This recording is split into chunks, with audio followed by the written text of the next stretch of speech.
প্রায় ৩৬ লাখ টাকা ব্যয়ে ২০০৬ সালে শুরু হয় নকলা উপজেলা ফায়ার সার্ভিস ও সিভিল ডিফেন্স স্টেশনের নির্মাণ কাজ। ৬০% কাজ শেষ হওয়ার পর দেখা দেয় জমি নিয়ে জটিলতা। জমির মালিক আদালতে মামলা করলে বন্ধ হয়ে যায় নির্মাণ কার্যক্রম।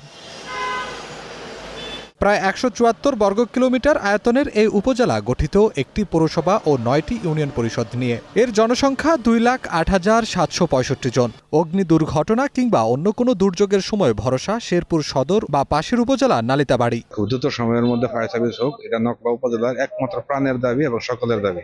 ঘর বাড়িগুলো রক্ষা করতে পারলে শেরপুর থেকে নালিতাবাড়ি থেকে ফায়ার সার্ভিস আস্তে আস্তে পুরো সরকার হয়ে যায়। অনেক জায়গায় আগুন টাগুন লাগে, নকলাতে ফায়ার সার্ভিস নাই, এটা হইলে অনেক ভালো হবে।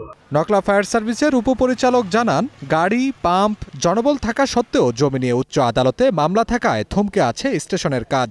হাইকোর্টে একটা সিভিল ডিভিশন মামলা হয়।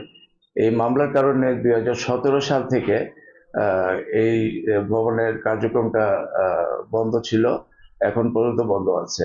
মামলা নিষ্পত্তি হওয়ার আগ পর্যন্ত কিছুই করা সম্ভব নয় বলে জানালেন উপজেলা নির্বাহী কর্মকর্তা।